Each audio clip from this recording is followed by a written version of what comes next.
Welcome to Negotiation Made Simple, the podcast designed to help you master the art of negotiation and win your next deal. I'm your host, John Lowry. Over the last 15 years, I have helped thousands of people master the art of negotiation. Now, I want to help you.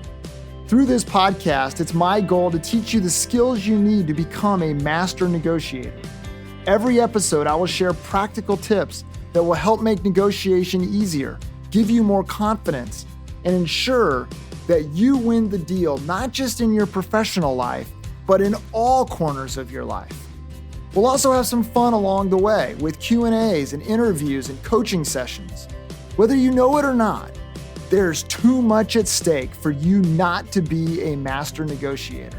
So join me every week here on Negotiation Made Simple. With that said, let's jump into our first episode, Episode 1 of Negotiation Made Simple.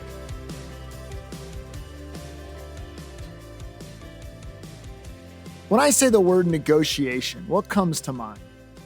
Many of us will picture a scene in life, buying a car or negotiating the purchase of a new house.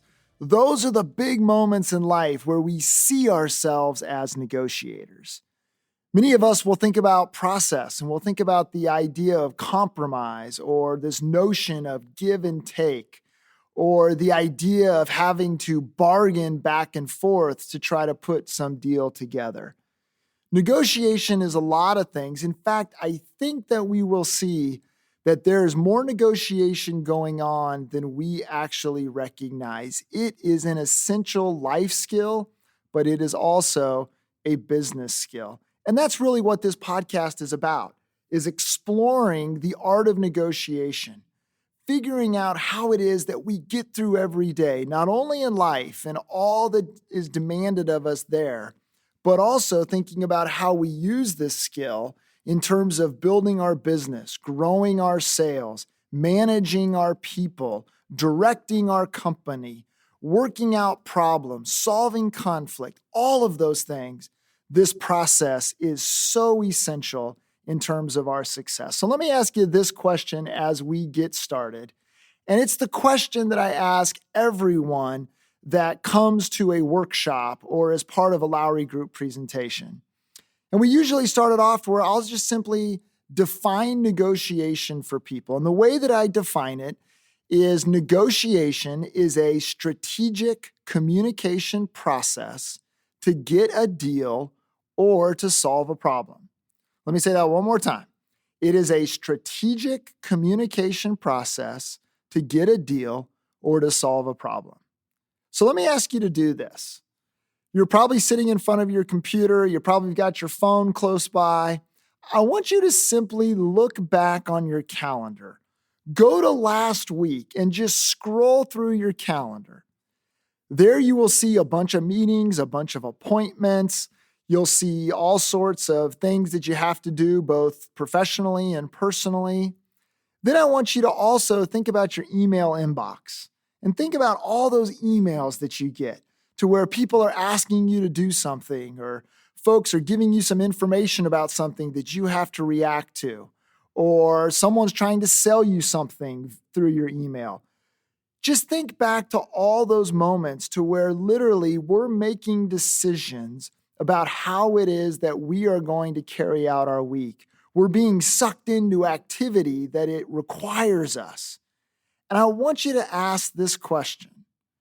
How much of your time do you spend engaged in a strategic communication process to get a deal or to resolve a problem?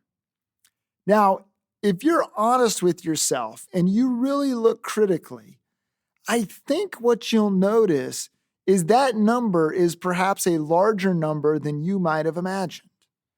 I mean, think about it for just a second. For instance, I have a young family and my kids have almost grown out of this. We literally got one more that we've got to get sleeping through the night, but we're almost through this experience. But a couple of years ago, let me give you a sense of what my night of sleep looked like. Typically, I would go to bed at about 10 or 11 o'clock. My wife and kids would go to bed much earlier than that. And it usually was about 1:30, maybe 2 o'clock that I would be sleeping peacefully and comfortably. And then all of a sudden, there would be a nudge in my back. Now, that nudge, maybe some of you have been there, that nudge required no words. That nudge required nothing because of what came before the nudge. And what almost would always come before the nudge would be the fact that one of our children would appear at the door of our bedroom. Now, whether it be Weston, Brooklyn, or Deacon, there would be a child standing there. Sometimes that child would be crying. Other times that child would be just wanting to come in and do what? To sleep with us. Now, that little nudge, that was my first negotiation of the day. That nudge was part of a strategic communication process to resolve a problem, the problem being the child that is awake at the door and the child that is now wanting to come into bed with my wife and I. And so that nudge was my first negotiation of the day. Now, trying to be a good husband, I would get up and I would go and I would greet my child, and I would almost always find myself in my next negotiation, because I would go to my child and say, hey, we've got to go back to bed. Let's go. And then my child would say, no, I don't want to. I want to sleep with you. I'm scared. I had a bad dream. This happened. They would make crazy stuff up in order to try to gain leverage, to try to get what they want. And that is to come sleep in our bed. And so here I would find myself in my second negotiation of the day. Now, kids, they're amazing. They have trump cards. They know how to win negotiations, even though they're not as intellectually developed. God just, for whatever reason, has gifted children with a way to win the day. And so in this particular moment, the last thing in the world that I want to happen is for that child to start to cry. Because the moment that child starts to cry, what happens? Wife wakes up, other kids wake up. I mean, this is a moment of real consequence. It will determine whether I'm back to sleep in 15 minutes or whether if I'm awake for the next 2 hours. Now, notice all of this is happening. This is negotiation. And I literally haven't even woke up yet. And I'm finding myself sucked into this process just to get through life. Now, if you're like me, you've probably made too many compromises in that moment, because there are too many moments where that child has come straight into that bed and ruined the rest of the night's sleep. But it is part of life. And for the parents that are disciplined enough and have the processes to be able to get your child back to bed without incident, I totally commend you. You're a better parent than me.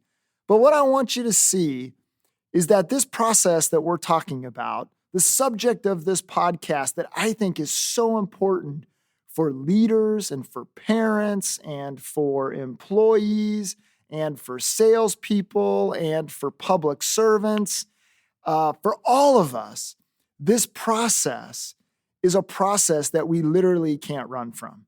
It may be uncomfortable. We may not like it at times, but there is no way in the world that as human beings, we are going to avoid it. It is how we interact with each other.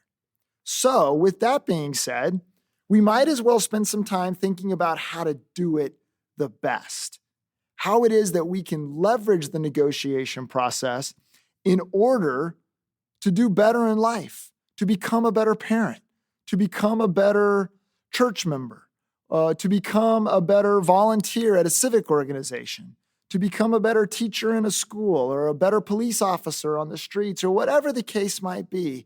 This skill set can be critical to our success. So let me ask you this question. Now that we've defined negotiation, now that we've realized that our inbox is just full of negotiations waiting to happen, now that we know that our calendar is going to require us and is going to bring us into the negotiation process based upon the activities there, let me ask you this question. How many of you have been very, very intentional? And by that, I mean you've taken a course or you've read a book or it was part of your academic preparation for your career. How many of you have been intentional and dedicated time to developing this skill set? When I do this with workshops, the answer is it's less than 10% of people have spent time preparing for a process that they will acknowledge they are involved in 60 to 80% of their time. Pretty remarkable to think about. And so you ask the question, well, how is it then if we're really not prepared for this process, we're not equipped for this process, how is it that people do it so well? And the answer is that people learn this by trial and error. People learn this by using this particular tactic and seeing how it goes.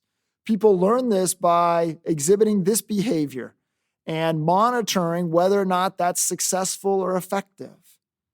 Now, that is one way to learn, and that's the way that most people learn how to negotiate. And many, many people, they've learned how to do that, and they are very, very good. But there is a way, because negotiation is a process, for you to master this skill set, for you to understand it, understand the dynamics of this process, and by doing so, you will be better equipped to manage them more strategically and effectively. That's what I want this podcast to be about. That's what I want to be able to offer you, is some of those insights, some of that understanding, some process kinds of things that you can use to become a better negotiator. And I believe, and I would submit to you, that if you become a better negotiator, you will become better in every single area of your life. Your kids will thank you. Your spouse will thank you. Your employer will thank you. Your clients will thank you. All the people that you serve in life, they will thank you because you will be able to generate more success and be more effective at dealing with the challenges that are just inherent in the journey. So, as we launch and we think about this, as we begin to explore ourselves as negotiators, what I'm going to do is I'm going to share with you some insights that I've acquired from my years of studying this process, from the privilege that I get of working with many people in terms of thinking about their problems as a consultant, but then also the opportunity I have in terms of teaching this process and working with people as they learn it. As a result of that, I've developed a bit of an approach and developed some insights that I think are very useful, and I'm eager to share those as part of this podcast experience. But what I'll also do is I'm going to bring people to the table, people that'll be part of this podcast who I believe are masters of this process, who do it professionally and who do it literally at the top of their game. They know what they're doing. And through their experience, through their learning, through their knowledge, they also will be able to give you useful insights that will make you a better negotiator. And what I want to do as part of this experience is I want to make it interactive.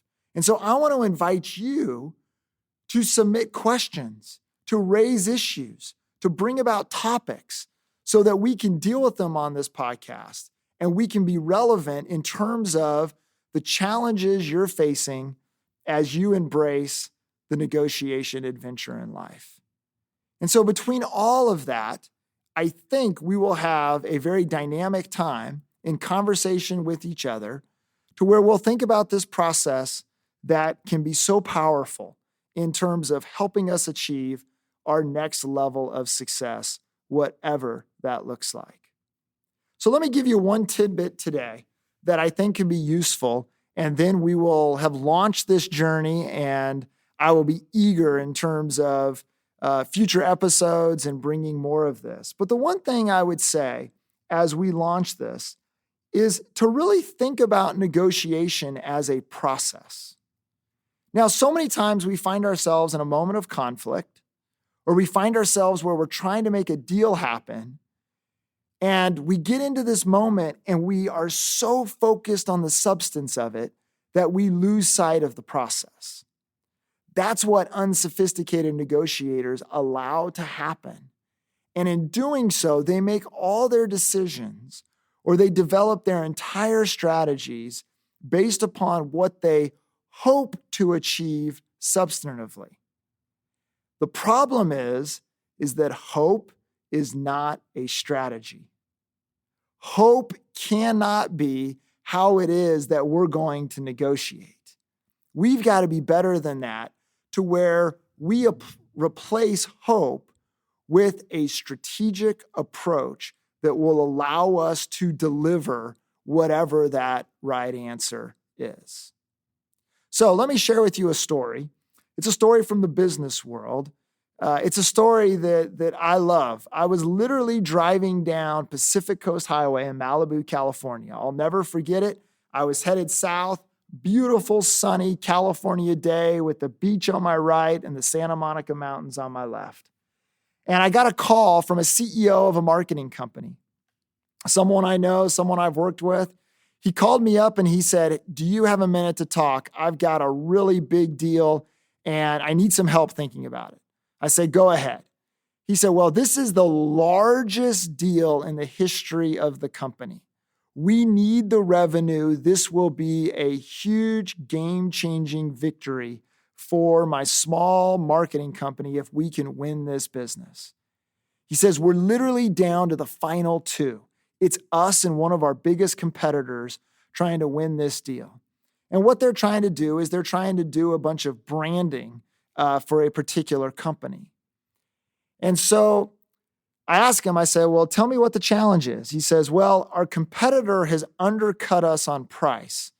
And the potential client has reached out to us and said, we would prefer to work with you, but we can only work with you if you can match or beat your competitor's price."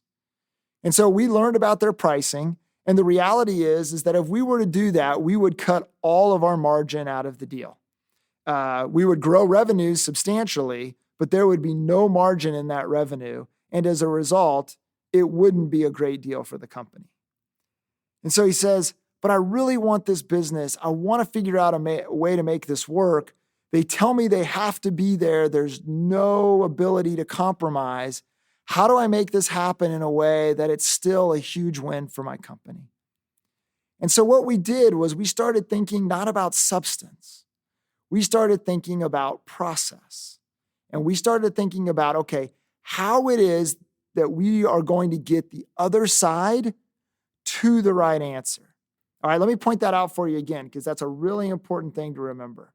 Okay, when we're thinking about the substance of a negotiation, what we're thinking about there is what is the right answer?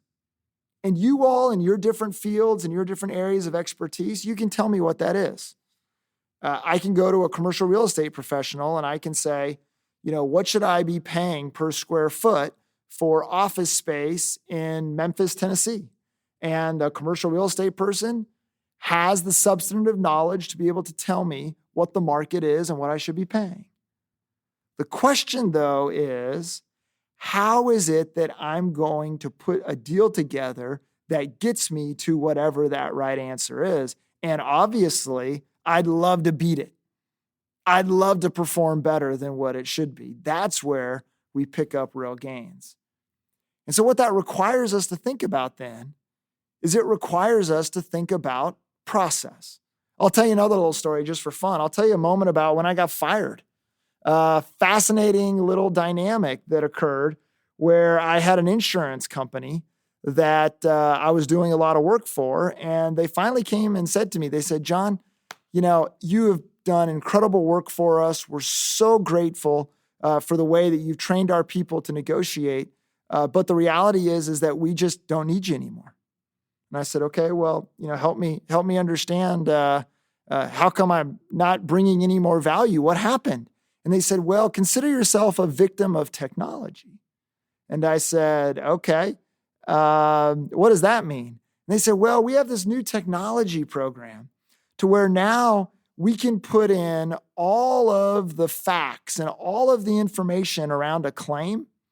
And this technology program, this software program, it will run that claim against a lot of data, a lot of algorithms, and it will tell us what the value of that claim is. And so as we look at our process going forward, we know the value of the claim. We're going to put that value on the table, and we don't think we will need to negotiate anymore. And so I thought, well, interesting. You've got the right answer. The question becomes, are you going to get the other side to the right answer? And so I said, why don't you run that for, 90, 120 days? Let's see how that works, and let's touch base then. And so 90 to 120 days later, we touched base again. And the insurance company came back and they said, this isn't working exactly like we thought. Because, we call up the attorney for the claimant and we tell the attorney what the number is. And you know what? The attorney just always seems to want more.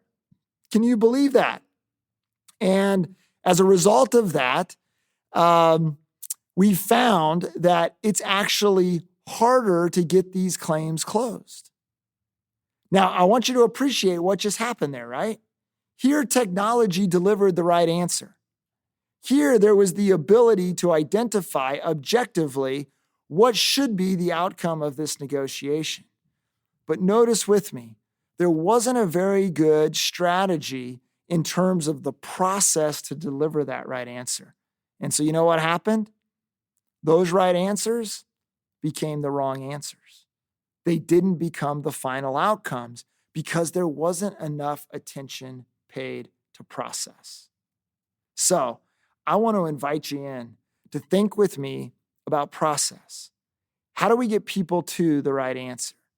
And this is where we have a lot of fun in terms of thinking about psychology, in terms of thinking about expectations, as far as thinking about communication, in terms of thinking about how we use leverage. All of these things that are critical parts of negotiation, this is the process element that when people know how to master process, they have more control in terms of leading everyone to what they believe is the right answer. Those are the folks that are really effective. And so as we embark on this journey to become more sophisticated negotiators, to become more effective at everything that we do, let me invite you to start that journey by thinking about the process and by opening your eyes in terms of saying, how is it that I can manage this process better? And so let me give you an assignment. I don't know if this has ever been done in a podcast before where literally the audience is given an assignment. But what I want you to do is in your next negotiation, and it will come quick, I promise, to where there will be a problem that you have to solve or there will be a deal that you'll have to put it together. It may be in business or it may be at home. But I want you just to pause and I want you to just ask yourself this question. What is the process that I would typically use? And then step back for just a minute and say, is that the most effective process that I should use? And I think just by doing that, you will begin to train your mind to start to think about process before you act. That is the first step to becoming a more sophisticated negotiator. Now, we're not done yet. I'm going to give you a lot of information. There's going to be others that join me to give you information about how to make those really important decisions in terms of what process to use, how to launch that process, how to manage that process. We're going to bring a lot of expertise in so that you can grow a skill set that allows you to put processes in place that give you the best chance for success. But right now, I just want you to develop the discipline of being willing to pause and thinking about what is the best process? Is what is instinctual to me, is that the most comfortable thing? And even if it's comfortable, is it the most strategic thing to do? Or should I think differently about that? That is the beginning of an absolute, highly sophisticated master negotiator. And I'm excited about this journey as we think about this process, as we explore this process, and as we learn together how it is that we can better manage this communication that we use every single day to put deals together and to solve problems. I wish you the best in your negotiation adventure. I invite you to be part of this exciting podcast, and we'll look forward to being with you again soon.